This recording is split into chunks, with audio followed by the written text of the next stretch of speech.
இதில் ஒரு முக்கியமான ஒரு வார்த்தை, அந்த வார்த்தை உங்கள் மனசுக்குள்ள ஒரு விதமான ஒரு நம்பிக்கையை ஏற்படுத்துச்சுன்னா, இந்த பதிவில் சொல்லப்பட்ட அந்த ஒரு வார்த்தை உங்கள் வாழ்க்கையில் கண்டிப்பாக நடந்தே தீரும். அவருடைய அற்புதத்தை நான் நம்பலை அப்படின்றவங்களுக்கு மார்க் 0. அவர் அற்புதத்தை நான் முழுசாக நம்புகிறேன் அப்படின்றவங்களுக்கு வாழ்க்கையில் மார்க் 100. அவர் உங்கள் வீட்டுக்கு முன்னாடி இல்லை, வீட்டுக்குள்ளே வந்தும் அவர் என்னுடைய சக்தியை தெரிந்து கொண்டால் உன் வாழ்க்கை நலமாக இருக்குன்னு சொல்கிறாரு. ஆனால் அந்த சக்தி வேண்டாம் அப்படின்னு சொல்கிற அளவில் தான் நாம் இருக்கோம். இன்னொரு விஷயமா சொல்லட்டுமா? இது பெரிய ஷாக்கிங். உங்கள் கணக்கு எப்படி இருக்குதுன்னா, வாழ்வதற்கு விருப்பம் இல்லை, அந்த மாதிரி தான் அந்த கணக்கு இருக்குது. இந்த பதிவை முழுசாக கேட்கும்போது தான் அது நான் சொன்னது 100க்கு 100 சரின்னு உங்களுக்கு தெரியும். அதை சரி பண்ண முயற்சி பண்ணுவீங்க. சாயப்பாவை இந்த இடத்துல தான் உட்கார வைக்கணும். இந்த இடத்துல உட்கார வச்சா மட்டும்தான் அவருடைய அருள் கிடைக்கும். அந்த அருளும் அந்த சக்தியும் அந்த ஆசீர்வாதமும் உங்கள் வாழ்க்கையில் மேலும் மேலும் ஆரோக்கியத்தையும் நல்ல செல்வாக்கையும் புகழையும் உங்கள் வீட்டுக்குள்ளே இருக்கக்கூடிய ஒட்டு மொத்த கர்மாக்களையும் அழித்து நல்வழியை உங்களுக்கு கொடுக்கும். உங்கள் மனசில் எந்த மாதிரியான எண்ணங்கள் இருக்குதுன்னு தெரிஞ்சிட்டாவே உங்களுக்கு அதிர்ச்சி வரும். அதிர்ச்சி இந்த பதிவை பார்க்கக்கூடாதுன்னு நினைக்கிறத தாண்டி அது என்ன இருக்குது அதை ஏற்றுக்கிட்டு நாம் எந்த மாதிரியான கோட்டையை கட்ட முடியும், எந்த கோட்டையை கட்டுனா வாழ்க்கையில் வெல்ல முடியும், இதை எல்லாத்தையும் நீங்கள் தெரிஞ்சுக்க தான் இந்த பதிவு. இந்த பதிவு உங்கள் வாழ்க்கையில் 100 மார்க்கை கண்டிப்பாக கொடுத்தே தீரும். ஓம் சாயிரா சாயிரா, ஓம் சாயிரா சாயிரா, ஓம் சாயிரா சாயிரா, அன்பே சாயிரா, பேரன்பே சாயிரா, அகிலம் தளிக்க ஆத்மா விழிக்க அனுதினம் சாயிரா, எங்கள் அன்பே சாயிரா. ஒன்றே இறைவன், ஒன்றே பூமிக்கென்றும் சாயிரா, சரணம் சாயிரா, நன்றே செய்து வாழ்வோம், நாம் ஒன்றே செய்து வாழ்வோம், அன்பே சாயிரா.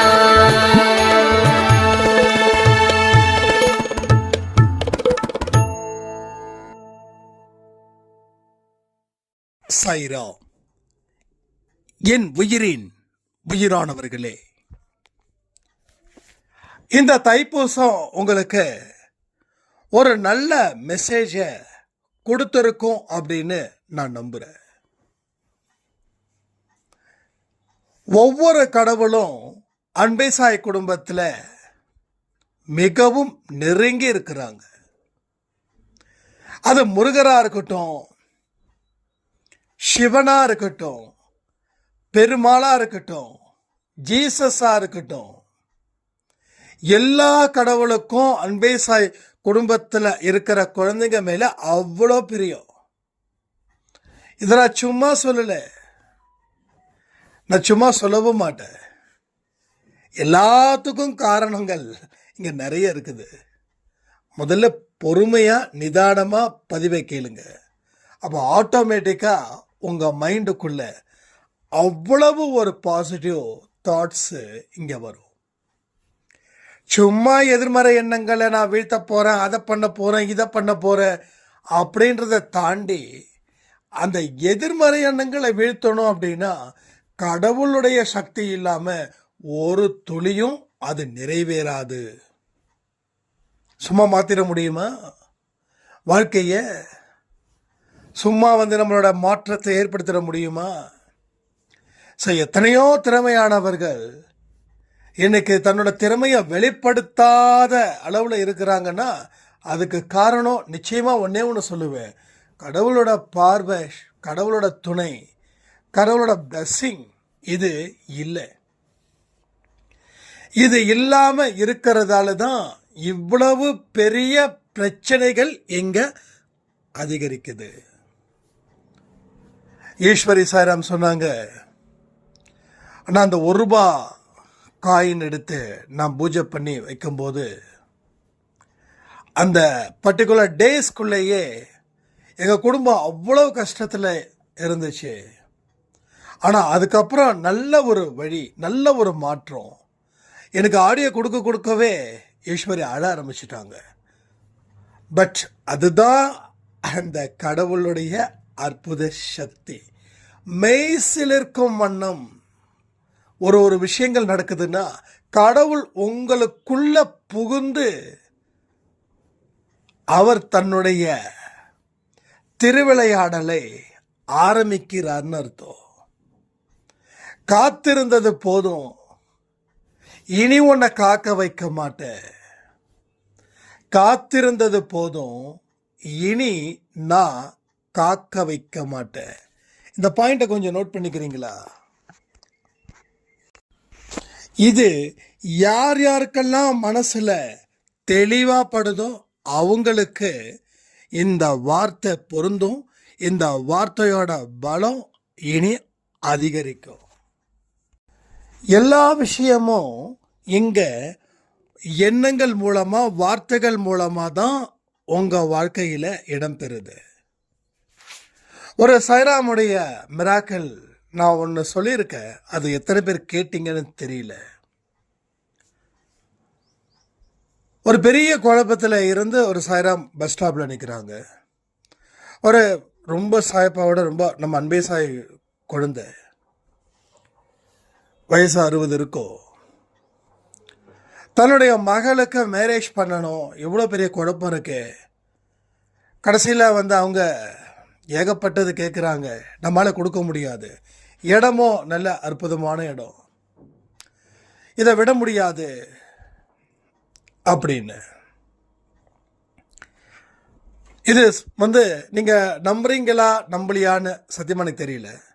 ஆனால் நம்புகிறவங்க வாழ்க்கையில் எல்லாமே நடக்கும், நம்பாதவங்களுக்கு வாழ்க்கையில் பூஜ்ஜியம் மட்டும்தான் கிடைக்கும்.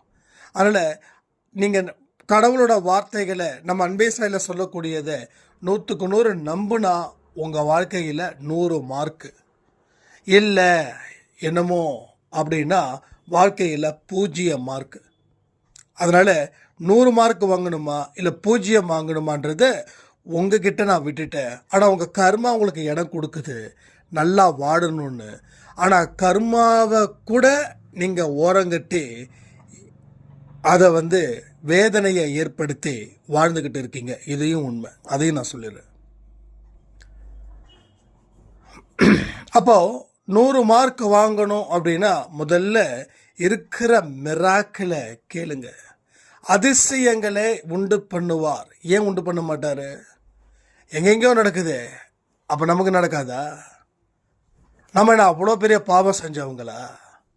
ஸோ ஒரு மிராக்கள் நான் சொல்கிறது எல்லாம் உங்கள் வாழ்க்கையில் நடக்க போகுதுன்னு அர்த்தம். ஒவ்வொருத்தவங்களுக்கு எந்தெந்த பிரச்சனைகளோ அதற்கு தகுந்த மாதிரி. உங்கள் வீட்டில் இருக்கிற குழந்தைங்களுக்கு கல்யாணம் ஆயிடுச்சுன்னா அப்போ இது மாதிரி வேற ஒரு மிராக்கள் உங்கள் வாழ்க்கையில் நடக்கும். அப்படி தான் எடுத்துக்கணும். சில பேருக்கு அந்த மைண்டை எப்படி எடுத்துக்கிறதுன்னு தெரியல. ஸோ எனக்கு ஒரு பிரச்சனை இருக்குதுன்னு வச்சுக்கோங்களேன், அப்போது எனக்கு இந்த மாதிரி ஒரு மிராக்களை நான் கேட்கும்போது, நான் அதை நம்பும்போது என் வாழ்க்கையில் இன்னொரு அதிசய சக்தி நடக்குது. இதுதான் ரியல் ஃபேக்ட். அப்போது மிராக்கிள் அவங்களுக்கு எப்படி நடந்திருக்குது? ஏகப்பட்ட டவுரி கேட்குறாங்க. நல்லா யோசிச்சு பாருங்க. இங்கே எத்தனையோ பேர் பெண் பிள்ளைகளை பெற்று வச்சுருக்கீங்க. அவங்களுக்கு கல்யாணம் பண்ணும்போது எவ்வளவு கீழே இறங்கி நம்ம தலையை அடகு வச்சு கல்யாணம் பண்ணுறோம் இல்லையா? பையனை பெற்றவங்களுக்கு அந்த நிலைமை இல்லை, பொண்ணை பெற்றவங்களுக்கு அந்த நிலைமை. பொண்ணை பெற்றவங்க கல்யாணம் பண்ணி கொடுத்த அனுபவத்தை இங்கே நீங்கள் ஷேர் பண்ணுங்கள். என்னதான் முகத்தில் அவ்வளவு சந்தோஷமாக மண்டபத்தில் வச்சாலும் அதுக்கு பின்னாடி இருக்கக்கூடிய கஷ்டம் இருக்கே, கண்ணீர் இருக்கே. அதுக்காக வீட்டை விற்றது என்ன, வீட்டை அடமானம் வச்சது என்ன, நகையை விற்று அதை மறுபடியும் வேற எங்கேயாவது போட்டு எவ்வளவு கஷ்டம் பா, சான்ஸே இல்லைங்க. ஏன்னா ஒரு நல்ல வரன் கிடைக்கணும் அப்படின்னு தன் மகள் சந்தோஷமாக வாழணும்னு அப்பாவும் அம்மாவும் அண்ணனும் தம்பியும் ஒரு பொண்ணை கட்டி கொடுக்கும்போது மறு ஜென்மம் எடுத்தது போல ஒரு ஃபீல். இது உண்மை. நான் சொன்னது கரெக்டாக இல்லையான்னு மட்டும் கமெண்ட் பண்ணுங்கள். ஒருவேளை நான் தான் தப்பாக சொல்கிறேன்னு எனக்கு தெரியாது இல்லையா, அதனால் கமெண்ட் பண்ணுங்கள். எஸ்னா எஸ்ன்னு சொல்லுங்கள், நோன்னு சொல்லுங்கள், நோ இஷ்யூ. நானும் தெரிஞ்சுக்கிறேன், கற்றுக்கிறதுல நல்லது தானே. அப்போது அவ்வளவு கஷ்டத்தில் இருக்கும்போது ஒரே வெள்ளை வேஷ்டி, ஒரு வெள்ளை ஷர்ட்டை, தலையில் ஒரு இது மாதிரி இது தலைப்பாக மாதிரி கட்டிட்டு வராங்க. வந்துட்டு விடு நேராக நம்ம பஸ் ஸ்டாப்பில் நிற்கிறாங்க. வந்துட்டு உன் முகத்தில் ஏகப்பட்ட குழப்பம் இருக்குது, நானும் உன்னை பார்த்துட்டு தான் இருக்கேன், உன் பொண்ணுக்கு கல்யாணம் பண்ணணும், அது நடக்குமா நடக்காதுன்னு உன்னோட கேள்வி, எல்லாமே நல்லபடியாக நடக்கும் அப்படின்னு சொல்லி இந்தா வச்சுக்கோன்னு சொல்லி அந்த ₹1 நாணயத்தை அந்த அம்மாவோட கையில் திணிக்கிறாரு. திணிச்சவர் வேற எதுக்கும் எதிர்பார்க்கல, வேகமாக போகிறாரு. ஒரு குழப்பத்தில் இருக்கும்போது முன்ன பின்ன தெரியாத ஒருத்தர் அந்த ₹1 காயினை கொடுத்துட்டு தான் அந்த அம்மாவுடைய பிரச்சனைகளை கொடுக்கும்போது அந்த அம்மா கிட்ட இப்படி பேய் பிடிச்சது மாதிரி ஆகிட்டாங்க. திக்கு தெரியாமல் போயிட்டாங்க. என்னடா அது, ஏதுடா, எப்படி முன்ன பின்ன தெரிஞ்சால் கூட பரவாயில்ல, யாருன்னே தெரியாது, இப்போ தான் ஃபஸ்ட் டைம் சொல்லிட்டு காயின் வைக்கிறாங்க. அவர் பாட்டுக்கு போகிறார், நமக்கு பேச்சே வரல. இப்போ அங்கே வந்தது யாரு, அங்கே வந்தது யாரு? ஒரு மிடில் கிளாஸ் ஃபேமிலிக்கு கீழே இருக்கிறவங்க, அவங்களுக்கு இப்படிப்பட்ட ஒரு விஷயத்தை சாய்ப்பா கொடுத்துருக்கார். அடுத்த கொஞ்ச நாளில் நினச்ச இடத்துல கல்யாணம் நல்லபடியாக நடந்தது. அவங்க எங்கெங்கெல்லாம் எதிர்பார்த்தாங்களோ அங்கெல்லாம் அவங்களுக்கு பணமும் கிடைச்சது. ரொம்ப சூப்பராக எக்ஸலண்ட்டாக அவங்க திருமணத்தை நடத்தினாங்க. இந்த மிராக்கிள் உண்மையிலே சொல்கிற எத்தனை பேர் முழுசாக நம்புறீங்க? நம்புகிறவங்க மட்டும் நன்றி சாயப்பான் போடுங்க. நம்பாதவர்கள் தயவு செய்து போலியான ஒரு கமெண்ட்டை கொடுக்க வேண்டாம். ஏன்னா நீங்கள் நம்பாமல் இருந்தால் கூட கடவுள் உங்களை ஏதோ ஒரு விதத்தில் ஏற்றுப்பார். ஆனால் போலியாக கமெண்ட் பண்ணிங்கன்னா எந்த இடத்துலையும் சாயப்பா ஏற்றுக்க வேண்டிய அவசியம் இல்லை. சரியா? அதில் இன்றைக்கி இல்லைனாலும் நம்பிக்கை என்னைக்காவது ஒரு நாள் வரும். சில பேருக்கு அடுத்தவங்க அனுபவத்தை தன்னுடைய அனுபவமாக நினைக்கிறவங்க உண்மையிலே பாக்கியசாலிங்க. இல்லை எனக்கு வந்தால் தான் நம்புவேன் அப்படின்னு நம்புகிறவங்க துரதிர்ஷ்டசாலிகள். என்னடா அது இப்படி சொல்கிறேன்னு நினைக்க வேண்டாம், ரியல் ஃபேக்ட்டு அதுதான். இப்போ ஒவ்வொரு அனுபவமும் நான் கற்றுக்கிட்டு தான் நான் வரணும் அப்படின்னா உங்களுக்கு பல ஜென்மம் தேவைப்படும். அப்போ நீங்கள் துரதிர்ஷ்டசாலிகள் தானே. இப்போ ஒரு 10 அனுபவம் 10 பேர் சொல்கிறாங்கன்னா அந்த 10 அனுபவமும் எனக்கே வந்தது போல் இருந்துச்சுன்னா நான் அதிர்ஷ்டசாலி. ஏன்னா பல விஷயத்தை நான் கடந்துட்டேன்னு அர்த்தம். அப்போது எனக்கு வந்தால் தான் நான் கடப்பேன் அப்படின்னா ஒரு கஷ்டமும் என்னை சேருது, அது என் கூட தங்குது, அது என்னை பிடித்தவன் போல் செயல்படுத்துது. அதுக்கப்புறம் ஞானம் வருது, அதுக்கப்புறம் நான் சரி பண்ணுறேன். அப்போது ஒவ்வொரு ஜென்மத்திலையும் நான் கண்ணீரை விட்டுக்கிட்டு தான் நான் வாழணுமா? அப்போ கண்ணீரை விட்டு வாழ்கிறவங்க கண்டிப்பாக துரதிர்ஷ்டசாலி தானே.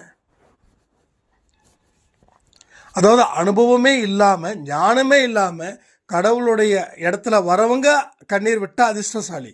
ஆனால் எல்லா அனுபவமும் நம்ம சொல்லியும் அதை ஏற்க மனம் இல்லாமல் நான் இப்படி தான் இருப்பேன், என்ன பண்ண முடியும்? என்னுடைய அனுபவம் நான் முழுசாக கற்றுக்கிட்டாதான் அதை நான் எடுத்துக்கவே முடியும். அதை நான் எடுத்துக்க மாட்டேன் அப்படின்றவங்க துரதிர்ஷ்டசாலிகள். அப்போ எவ்வளவுக்கு பெரிய விஷயங்கள் உங்களுக்கு நடக்க இருக்குது. அது ஏன் இப்போ வரைக்கும் நடக்கலைன்னா உங்கள் நம்பிக்கை 0ல் இருக்குது.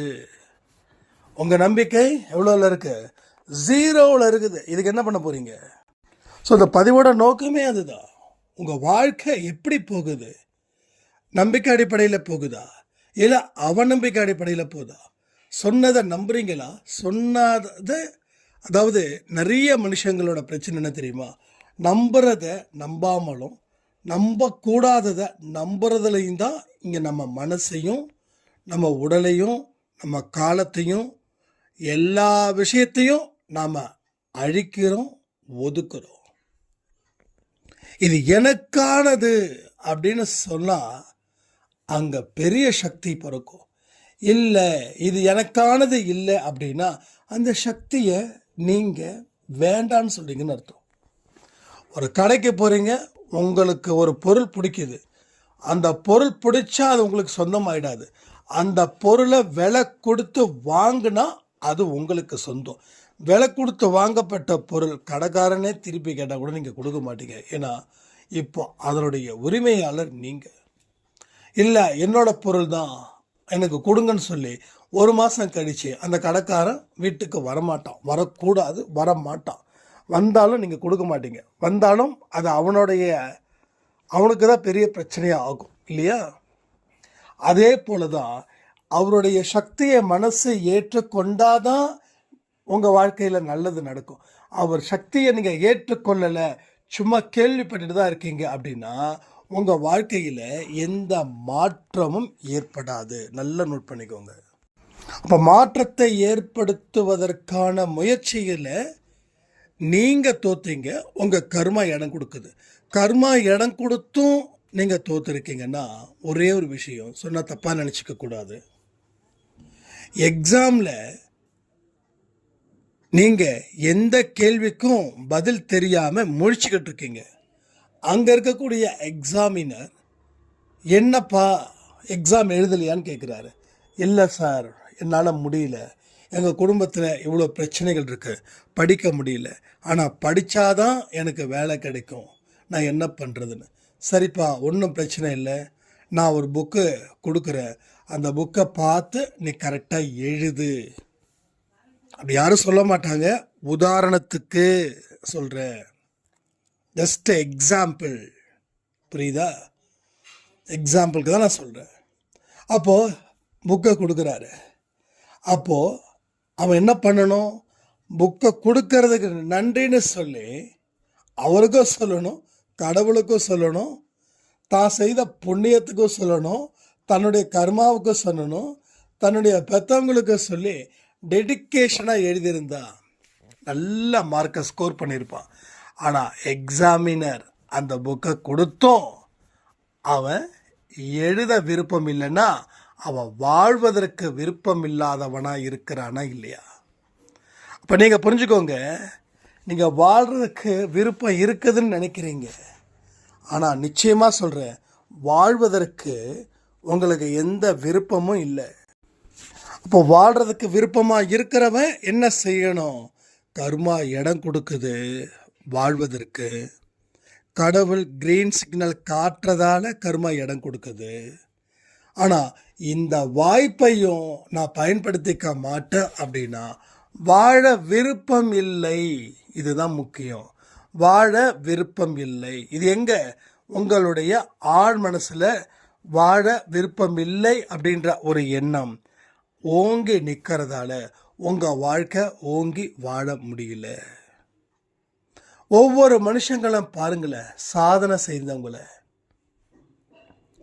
ஒருத்தவங்க பெரிய அளவில் வாழ்ந்தாங்கன்னா நம்ம கை தட்டுறோம், சந்தோஷம். சரி, உங்களை யாரும் கை தட்டணுன்ற ஆசை உங்களுக்கு இல்லையா?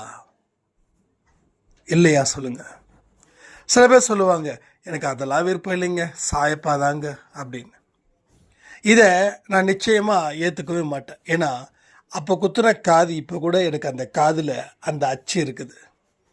காலேஜ் படிக்கும்போது கொஞ்சம் அந்த தோடுலாம் போட்டுட்டு இருந்ததால் கொஞ்சம் ஸ்டைலாக இருக்குதுன்னு. அப்போது இந்த காது குத்துற சமாச்சாரம்லாம் வேண்டாம். நமக்கு வரலைன்றதுக்காக அது பிடிக்கலன்னு நினைக்கக்கூடாது. நமக்கு வந்தும் அது பிடிக்கலன்னா தான் உண்மையான சரணாகதின்னு அர்த்தம். ஓகேவா? சில பேர் சொல்லுவாங்க, எனக்கு அதெல்லாம் ஆசை இல்லைங்க, அதெல்லாம் நான் விரும்புறது இல்லைங்க. சரி, விரும்பினா மட்டும் கிடைச்சிருமா? சொல்லுங்கள், விரும்பினா மட்டும் கிடைச்சிருமா?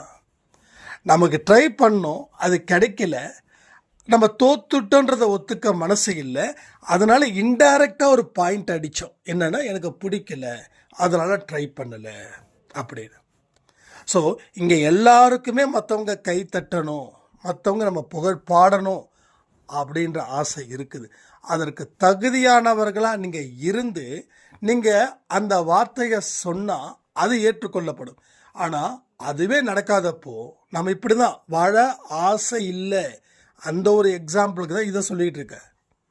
வாழ ஆசை இல்லை, வாழ்வதற்கு ஆசை இருந்தால் அந்த வெறித்தனம் ஜாஸ்தியாகும், கடவுள் நம்பிக்கை ஜாஸ்தியாகும், செய்யக்கூடிய செயல்களில் அது செஞ்சு முடிக்கணுன்ற வெறி பயங்கரமாக இருக்கும். அதன் மூலமாக வாழ்க்கையில் பெரிய ஒரு இடத்த உங்களால் உருவாக்க முடியும். இந்த வெறித்தனம் இல்லை அப்படின்னா வாழ்வதற்கு தகுதி இல்லாமல் நீங்கள் முடிவு பண்ணதால் நிறைய விஷயங்கள் சொல்கிறேனே. நம்ம இந்த ப்ரீ ஜட்ஜ்மெண்ட்னு சொல்லுவோம்.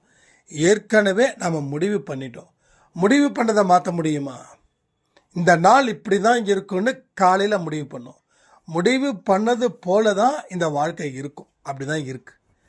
ஸோ முடிவு பண்ணாத வாழ்க்கையை வாழலை, நம்ம முடிவு பண்ண வாழ்க்கையை தான் வாழறோம்.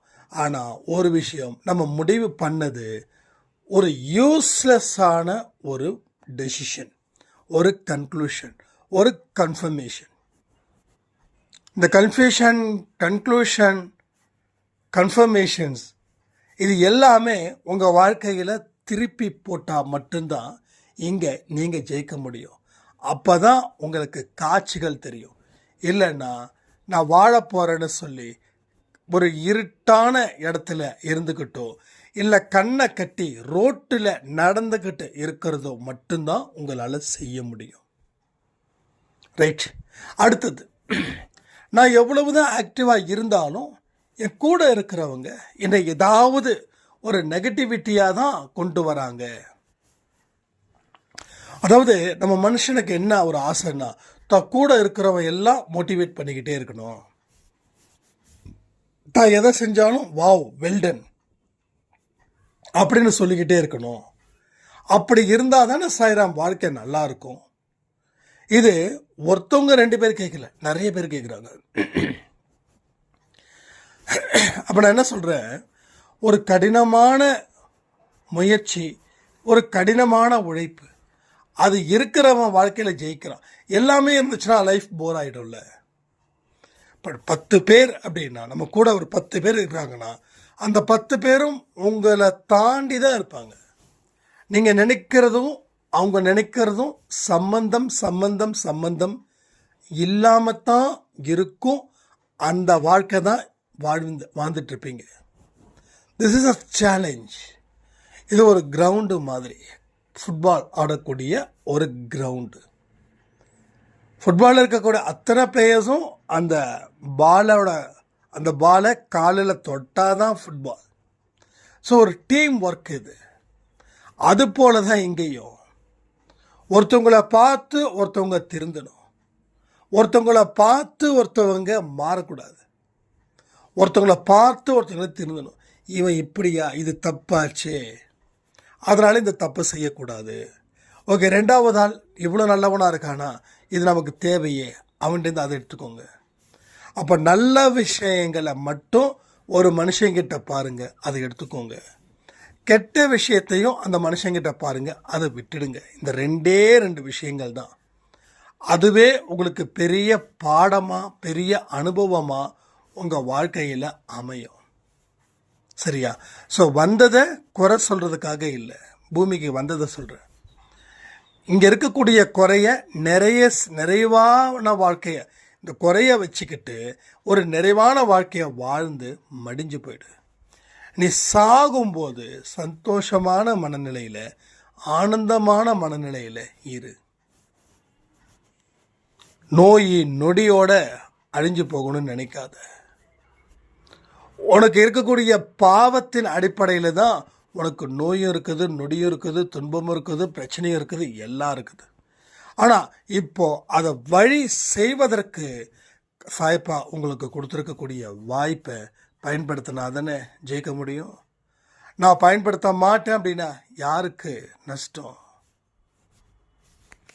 ஸோ நான் இப்பயே சொல்கிறேனே, ஒரு பெரிய கைத்தட்டுதலுக்கு சொந்தக்காரராக நீங்கள் இருக்கிறீங்க, இருப்பீங்க. நான் சொல்கிற மாதிரி வாழ்ந்தா எல்லா கர்மத்தையும் விட்டு ஏறிங்க, எல்லா கர்மாந்தரத்தையும் விட்டு ஏறிங்க.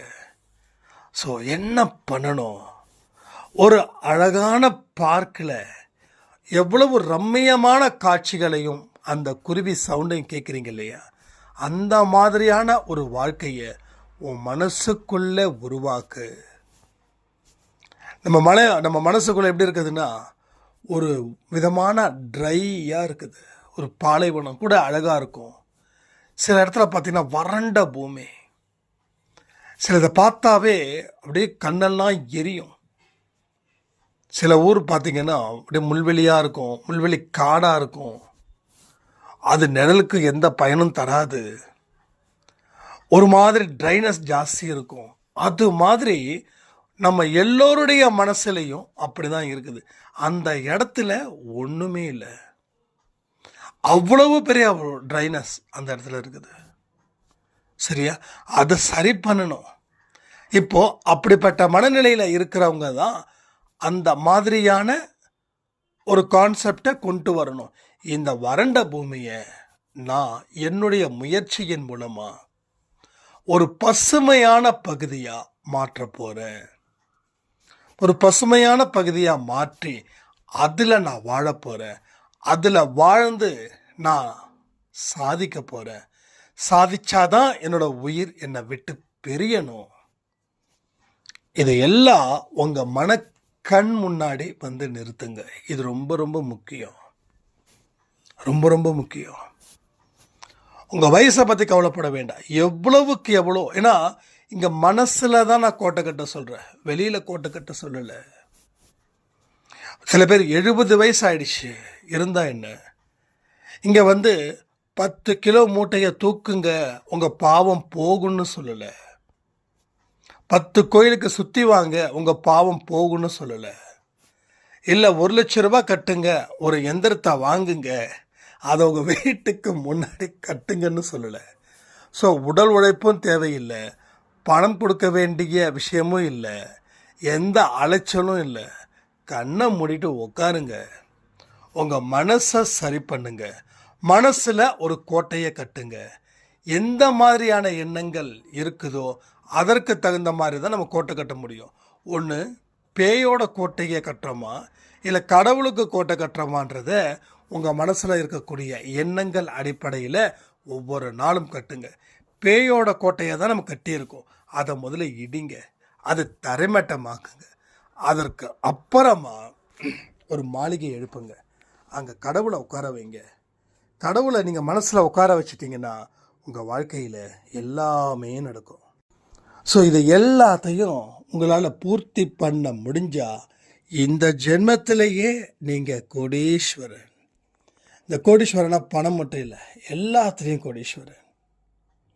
பணத்துக்கு பணமும் ஆச்சு, செல்வாக்குக்கு செல்வாக்கும் ஆச்சு, கடவுளுக்கு நல்ல பிள்ளையாக இருக்கலாம், இருக்கக்கூடிய சொந்தங்களை அத்தனையும் மாற்றலாம்.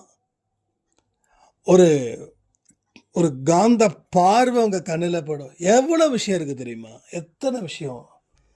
ஆனால் நான் தான் சொல்கிறேனே, முயற்சி பண்ண உழைக்க முடியல. ஏன்னா இந்த உலகம் நீ சோம்பேறியாக இரு, உனக்கு எல்லாமே கிடைச்சிடுன்னு நம்ப வச்சிடுச்சு. அதன்படி எல்லோ கிடைக்குது. பாருங்களேன், ஒவ்வொரு இதுலேயும் நாட்டிலையும் இந்த ஃப்ரீ கொடுக்க கொடுக்க மனுஷன் உழைக்கிறத மறந்துட்டான். அதுக்கு முன்னாடி 60லலாம் நல்லா உழைச்சான், இப்போ 40 உழைக்க மறந்துட்டான். எங்கேயாவது ஃப்ரீ கிடைச்சா போதும், என்ன கவர்மெண்ட் காசு கொடுக்குது, நாம் வாழ முடியாதா, அந்த ரேஞ்சில் போயிட்டான். ஸோ உழைக்கிறவன் கம்மியாயிட்டான். ஏன்னா அவனுக்கு எல்லாமே இலவசமாக கிடைக்குது. இலவசம் வாங்கி வாங்கி வாங்கி நம்மளுடைய மூளையில் அறிவுன்றது இல்லாமலே போயிடுச்சு. உண்மையா இல்லையா? உண்மையா இல்லையா? யாருக்கு கொடுக்கணுமோ அவங்களுக்கு கொடுக்கணும். ஃபிசிக்கலாக ஒருத்தங்களுக்கு பிரச்சனை இருக்குது, அவங்களால ஃபோக்கஸ் பண்ண முடியல, உழைச்சி வருமானத்தை பெற முடியல, அவங்களால நிஜமாகவே முடியலன்னா அவங்களுக்கு தொழில் சம்மந்தப்பட்ட விஷயங்களை கொடுத்து அவங்க வாழ்க்கையை இது பண்ணலாம். ஆனால் ஃப்ரீயாக கொடுத்து கொடுத்து எல்லாரும் அடிமையாயிட்டாங்க. ஸோ உண்மையிலே சொல்கிறேனே, இன்றைக்கி எதுக்கு 50-60 ஹார்ட் அட்டாக் வருதுன்னா உடல் உழைப்பே இல்லை, சுறுசுறுப்பாக இல்லை, உன்னோட மூளையில் எந்த இடத்துலையும் ஒரு ஆரோக்கியமான செல்ஸே இல்லை, எல்லாம் மந்தத்தன்மையும் இருக்குது, எல்லாம் மந்தத்தன்மை. அதுக்கு முன்னாடி சாப்பாடு செய்யலைன்னா ஹோட்டலில் போய் வாங்கிட்டு வருவோம். இப்போ அதெல்லாம் இல்லை, உட்காருவோம், ஆர்டர் பண்ணுவோம். அது பெருமையாக வேறு நினைக்கிறோம். நானும் ஆர்டர் பண்ணிட்டா நான் வந்து சாப்பிட்ருவேன்.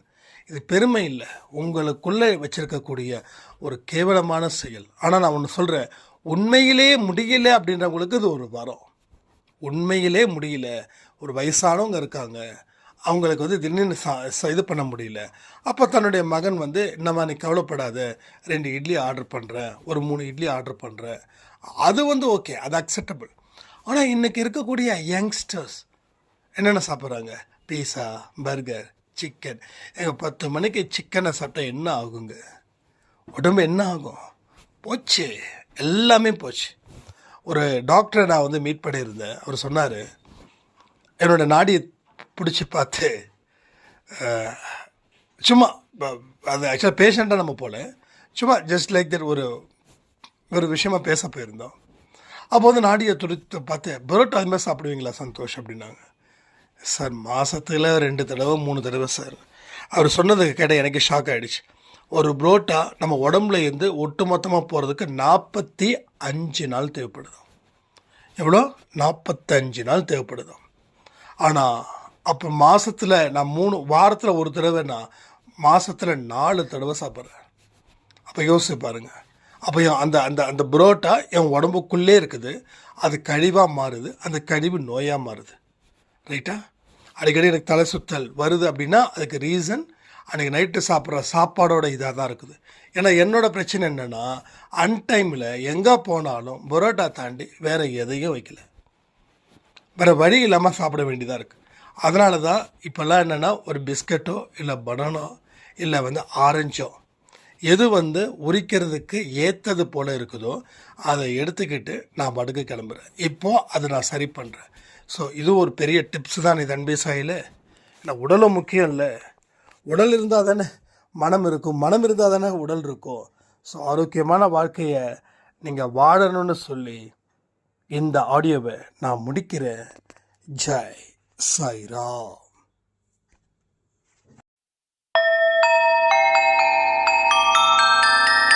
ஓம் சாயிரா. சாயிரா.